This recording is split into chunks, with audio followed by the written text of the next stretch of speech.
नमस्कार दोस्तों, आज मैं आपके लिए लेके आई हूँ चोको बार की रेसिपी को, जिसे हम घर पर बहुत ही कम सामान में बना के तैयार करेंगे। इतनी ज़्यादा ये चॉकलेटी है कि आपने एक बार इसे बना लिया तो बच्चे जिद करेंगे इसे बार बार खाने के लिए।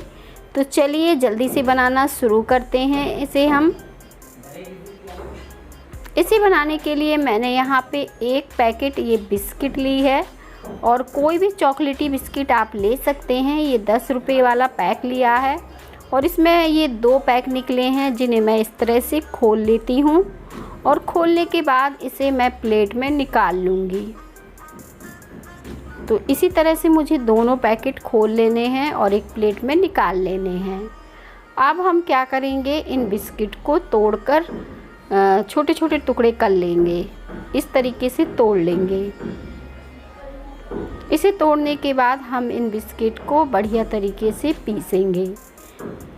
तो इसे मिक्सी के जार में हम डाल देते हैं और इन्हें बढ़िया तरीके से पीस लेते हैं। तो इस तरह नए तरीके से आज हम कुल्फ़ी बनाएंगे, जो कि चॉकलेटी रहेगी और बहुत ही स्वादिष्ट बनेगी। कोई क्रीम का इस्तेमाल नहीं करेंगे, बहुत ही कम सामान में ये बन जाती है। और बस हमने देखें इसे महीन अच्छे से पीस लिया है। अब आप क्या करिए, कोई भी घर का बर्तन ले लीजिए, भगोना, कढ़ाई, जो भी आप लेना चाहें, उसमें आप डाल दीजिए 2 कप ये दूध। तो यहाँ पे मैंने फुल क्रीम दूध का इस्तेमाल किया है, कोई भी दूध ले सकते हैं, वैसे कोई दिक्कत नहीं है। और जो बिस्किट हमने पीसी थी, अब हम इसे इस तरीके से डाल देंगे। इसे डालने के बाद हम इसे मिक्स कर देंगे और बस इस तरह से चलाते हुए ही हमें इसे मिक्स कर देना है। अब हम इसमें थोड़ी चीनी ऐड कर देंगे, क्योंकि बिस्किट मीठी रहती है, लेकिन फिर भी हम थोड़ी चीनी ऐड करेंगे। तो यहाँ पे मैं चम्मच को भर भर के 3 चम्मच डाल रही हूँ। इससे ज़्यादा चीनी अब हमें नहीं डालना है। तो बस इसे अच्छे से हमने मिला दिया है। तो चलिए अब इसे पका लेते हैं। तो यहाँ पे मैंने इसे गैस के ऊपर रख दिया है, आंच को बिल्कुल मीडियम कर दिया है और इस तरह से मैं इसे चला रही हूँ। तो इसे चलाते समय आपको एक बात का ध्यान रखना है, इसे बिल्कुल भी छोड़ना नहीं है, इसी तरह से चलाते जाना है और इसे अच्छे से पका लेना है। जैसे जैसे ये पकता जाएगा वैसे वैसे ये क्रीमी और गाढ़ा हो जाएगा। तो 3 से 4 मिनट बाद देखें ये गाढ़ा होना शुरू हो जाएगा इस तरीके से।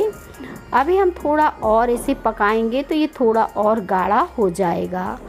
अच्छे से ये बैटर बनके तैयार होगा। बिना क्रीम के आप देखेंगे कि कितना ज़्यादा क्रीमी और बढ़िया बन गया है। तो मैं इसे इस तरह से पका रही हूँ जब तक कि इससे इस तरह से बबल्स से ना बनने लगे। जैसे ही ये बबल्स बनने लगें तो तुरंत गैस को बंद कर देंगे और इसे अब हम चलाते हुए ठंडा कर लेंगे, ताकि कोई गुलठे वगैरह ना पड़ें। तो बीच बीच में इसे चला दीजिएगा और ठंडा कर लीजिएगा, जैसे मैं इसे चला रही हूँ इस तरीके से। अब मैंने देखें ठंडा कर लिया है इसे और थोड़ा सा मैं इसी चम्मच से अच्छे से चला के फेंट दे रही हूँ। आप चाहें तो इसे मिक्सी के जार में डालकर दोबारा से ग्राइंड कर सकते हैं, पर मैंने इसे इसी चम्मच की सहायता से अच्छे से फेंट दिया है। कोई दिक्कत नहीं, बढ़िया बैटर बन गया है। तो अब हम यहाँ पर इस कुल्फ़ी को बनाने के लिए कुछ सांचे का इस्तेमाल करेंगे और कुछ कॉफ़ी कप का। तो अगर आपके पास सांचे हों तो इस तरीके से सांचे में भी जमा सकते हैं, जो भी हो, कोई भी तरह के सांचे चलेंगे। ऐसा नहीं है कि ऐसे ही वाला सांचे होने चाहिए।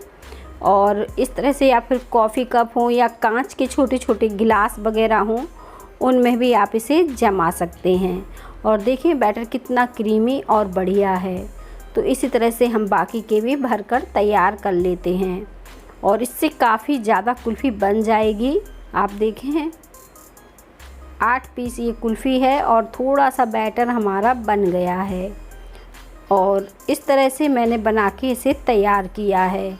तो सारी हमें इसी तरह से बना के तैयार कर लेना है और बस इस तरह से इस डंडियों को भी फंसा देना है। इससे क्या होगा कि बच्चे वगैरह जब ये कुल्फ़ी खाते हैं तो बहुत ही इजी तरीके से निकल भी आती है और खाने में भी इसका मज़ा मतलब डबल हो जाता है।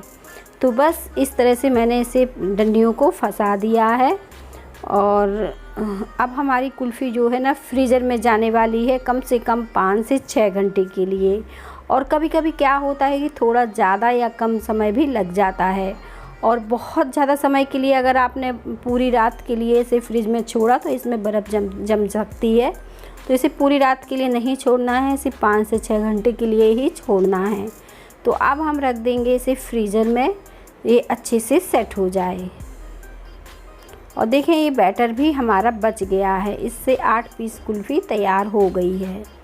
अब हम क्या करेंगे, जब हमारी कुल्फ़ी अच्छे से जम जाएगी तब हम क्या करेंगे, एक बर्तन में पानी गरम करेंगे और 1 कटोरी चॉकलेट हम गरम करेंगे। मतलब चॉकलेट को हम पानी के ऊपर पिघलाएंगे इस तरीके से। आप यहाँ पे कोई भी चॉकलेट ले सकते हैं, डेयरी मिल्क ले सकते हैं, या फिर जो भी चॉकलेट आपको ईज़िली मिल जाए वो चॉकलेट आप ले सकते हैं, कोई दिक्कत नहीं। अगर आप चॉकलेट से डिप नहीं करना चाहते हैं तो कुल्फ़ी को सिंपल भी रख सकते हैं, सिंपल तरीके से भी जमा के खा सकते हैं। क्योंकि सादा कुल्फ़ी क्योंकि हमने चॉकलेटी बिस्किट का इस्तेमाल किया था तो वो फ्लेवर भी बहुत ही अच्छा लगेगा। पर जैसे मैंने बताया था कि आज हम चोकोबार बना रहे हैं तो मैं इसे चॉकलेट में ही डिप करूँगी। और इस तरह से अब हम इसे निकाल लेंगे और ये बहुत ही ईज़िली तरीके से निकल आएंगी। तो बाकी की भी अब हम इस तरह से निकाल लेते हैं। और सारी कुल्फ़ी बहुत ही बढ़िया अच्छे से सेट हुई है, कोई दिक्कत नहीं हुई है। अब जो चॉकलेट हमने पिघलाई थी उसे हम गिलास में भर लेंगे, क्योंकि जब हम इसे डिप करें तो ये अच्छे से डिप हो जाए। क्योंकि चॉकलेट है तुरंत सेट होने लगेगी। तो बस हमने क्या किया है, चॉकलेट को गिलास में निकाल लिया है और कुल्फ़ी को भी और इस तरह से डिप करके तुरंत बाहर कर दिया है। बस एक से 2 मिनट में ही अच्छे से ये सेट हो जाएगी, ज़्यादा टाइम नहीं लगेगा। और देखिए कितनी बढ़िया ये इसी तरह से अब हमें बाकी की भी डिप कर लेना है। जैसे जैसे मैं डिप करती जाऊंगी और प्लेट में रखती जाऊंगी। तो इसी तरह से हम बाकी की भी डिप कर लेंगे।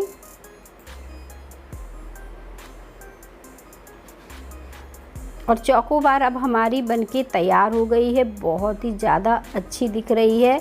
और मैंने सारी इस तरह से चोकोबारों को डिप कर लिया है चॉकलेट में। अगर आप कॉफ़ी कप में जमाते हैं तो भी आपको कोई दिक्कत नहीं होगी। इस तरह से इसका कवर खोल लीजिए और इसे भी डिप कर सकते हैं इस तरीके से। तो जैसे चाहें इसे बना सकते हैं। मिलते हैं हम अगली वीडियो में।